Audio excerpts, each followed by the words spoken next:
China is quietly building a network of refugee camps along its 880-mile, 1,416 kilometers, border with North Korea as it braces for the human exodus that a conflict or the potentially messy collapse of Kim Jong-un's regime might unleash. The existence of plans for the camps, first reported in English by the Financial Times last week, emerged in an apparently leaked internal document from a state-run telecoms giant that has apparently been tasked with providing them with internet services.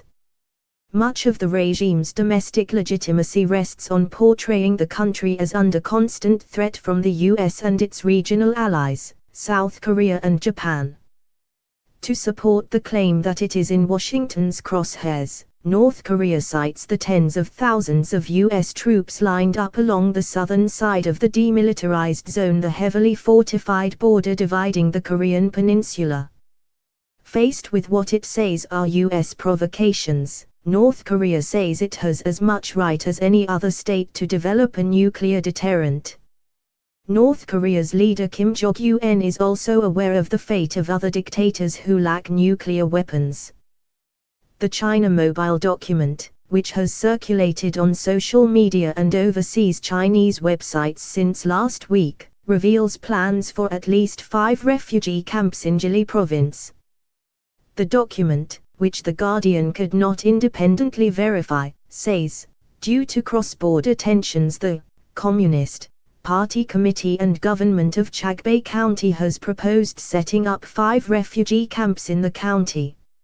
It gives the names and locations of 3 such facilities: Chagbei Riverside, Chagbei Chevalier-Ogu and Chagbei Jigwalazi. The New York Times reported that centers for refugees were also planned in the cities of Tuam and Huchu. A spokesman for China's foreign ministry declined to confirm the camp's existence at a regular press briefing on Monday but did not deny they were being built.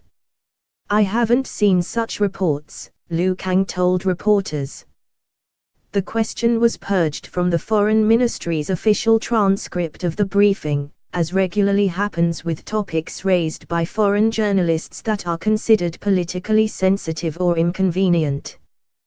The leaked document contains the name and telephone number of a China Mobile employee who drafted it, but calls to that number went unanswered on Tuesday. The construction of the camps appears to reflect growing concern in Beijing about the potential for political instability or even regime collapse in North Korea. Cheng Xie, a North Korea specialist from Rimi University in Beijing, said while he could not confirm whether the document was genuine, it would be irresponsible for China not to make such preparations. Tensions are high on the Korean peninsula. It is on the brink of war. As a major power and a neighboring country, China should make plans for all eventualities. Juro Ishimeru, a Japanese documentary maker who runs a network of citizen journalists inside North Korea and on the Chinese side of the border, said a contact in Chagbei County had recently told him that while they had not seen signs of camps being built there, they had heard there are plans to build a facility. Tensions on the Korean peninsula have soared this year as US President Donald Trump has stepped up pressure on his North Korean counterpart and Pyongyang has accelerated its nuclear and ballistic missile programs.